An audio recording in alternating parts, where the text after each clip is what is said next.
Kama wanabii wanakuabudu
sitashinda. Asubuhi ya leo Bwana wa rehema, ninaliinua jina lako mfalme wa wafalme, ninalitukuza jina lako Mungu mwenye enzi. Sifa zote na mamlaka ni zako asubuhi ya leo. Wewe ni Mungu unayestahili. Kanisa la kwanza lilianza na wewe Yesu Kristo. Hivyo sasa asubuhi ya leo Jehova, twalikabidhi kanisa la Kristo mikononi mwako. Twakabidhi mwili wa Kristo mikononi mwako, pande wa falme na Bwana wa majeshi. Ninatangaza asubuhi ya leo Bwana ya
tunapozidi kuendelea, siku ya leo ni siku njema ambayo Mungu ametupa. Bwana asifiwe. Amen. Ndio tuje katika shina lake, tumwabudu, tumuinue. Bwana asifiwe. Amen. Na tumtukuze kwa kuwa Bwana Yesu asifiwe. Amen. Mwingine mambo hubadilika sana, na wakati mwingine mambo lazima iangaliwe na njia zingine. Bwana asifiwe. Amen. Tunapoimba hiyo wimbo wawiza, mimi mwenye ambaye ninaongeaga mambo yake ni Mungu mwenye ako juu mbinguni, mwenye aliniita. And my God is always capable. My God is always capable. Amen. Na huwa anaweza. Amen. Kutoka nimwamini mimi, kutoka niweze kujua ni Mungu kwangu na nikaokoka, kajaswa na Roho, nikaitwa na mwito.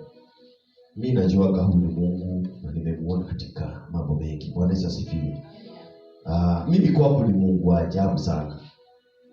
Na siku ya leo ni siku njema sababu siku ya Jumapili tarehe 6 mwezi wa 10 2024. Na Mungu tunasema anaweza, na huwa anaweza, na ni kweli huwa anaweza. Nchi ni aliumba, inaitwa nchi ya Kenya. Bwana Yesu asifiwe. Amen. Na sijui kama mmegundua nchi ya Kenya, kuna mtu amekuwa akitajwa sana muda mrefu kama miaka 2, natajwa tu na natajwa na ukali wake, wakati mwingine natajwa na mambo mengi sana, na watoto, watu wazima, na ametajwa sana. Bwana Yesu asifiwe. Amen. Na napotajwa hatajwi kwa wema. Haleluya. Amen. Na Mungu ni Mungu, na atabaki kuwa nani? Mungu. Haleluya. Amen. Bwana Yesu asifiwe. Amen. Kitabu iko hapa sababu leo tunatembea sana. Ningetaka uambiwe ni leo tunatembea sana. Leo tunatembea sana. Msalimie mwambie leo kuna kutembea. Leo kuna kutembea. Nataka ujisikie sababu inabidi tutembee kidogo leo katika ulimwengu wa roho. Bwana Yesu asifiwe. Bwana Yesu asifiwe. Amen. Ile ibada iko mbele yetu siku ya leo. Mimi nataka isupportwe na liko hapa sababu kazi yote Mungu anafanya huwa anafanya legal ground. Bwana Yesu asifiwe. God uses Mungu anatumianga legal ground kufanya kazi yake. Bila legal ground hawezi. Bwana asifiwe. Shetani akiangamiza huwa anatumia legal ground. Lazima Shetani ndio aweze kuangamiza na qualify kuangamiza, huwa anatumia legal ground. Bwana asifiwe. Kuna mambo Mungu hawezi tenda kwako hivi, lazima apate legal ground ya kufanya mambo zingine. Bwana Yesu asifiwe. Devil worshippers, waganga na wachawi wanawezaka kufanya na kufaulu kwa mambo zao aje, kufanya maajali barabarani, kufanya watu wajinyonge, watu wengine wakuve vifo premature. Wanawezaka aje? They normally have legal ground. Bwana Yesu asifiwe. In our country Kenya, I want to read this word today, but as you continue standing up, nataka kuambia ni leo tunatembea sana. Bwana asifiwe. Maana inasema kitabu ya Wafalme wa kwanza 14 and verse 7, tuanzie pale verse 7. Ama tuanzie verse 1 ni sababu sikai. Verse 1 inasema siku ile akaugua Abia mwana wa huyu Yeroboamu alikuwa mfalme. Bwana Yesu asifiwe. Amen. He was a king elected like any other king. Bwana asifiwe. Amen.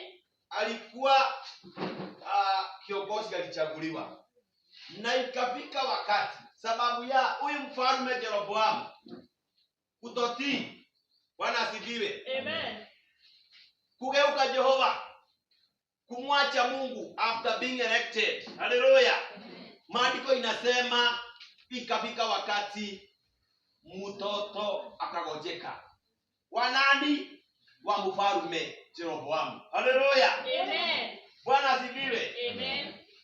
Na maandiko inasema haleluya. Yeroboamu akamwambia mkewe,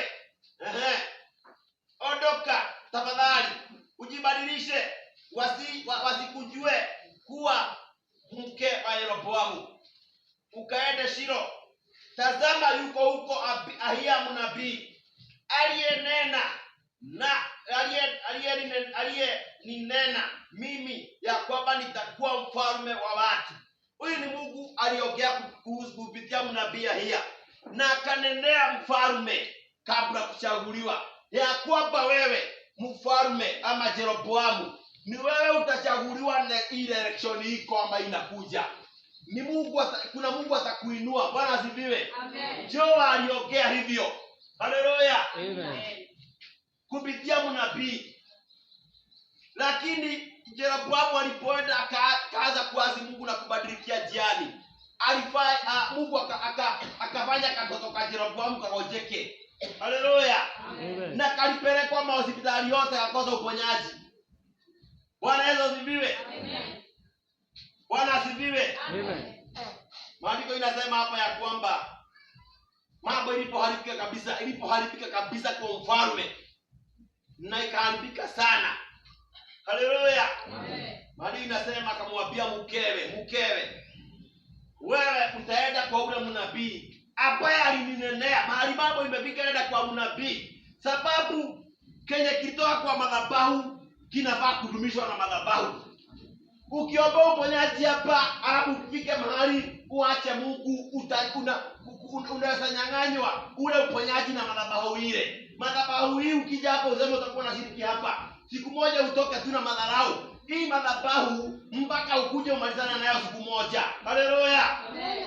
Bwana asifiwe. Amen.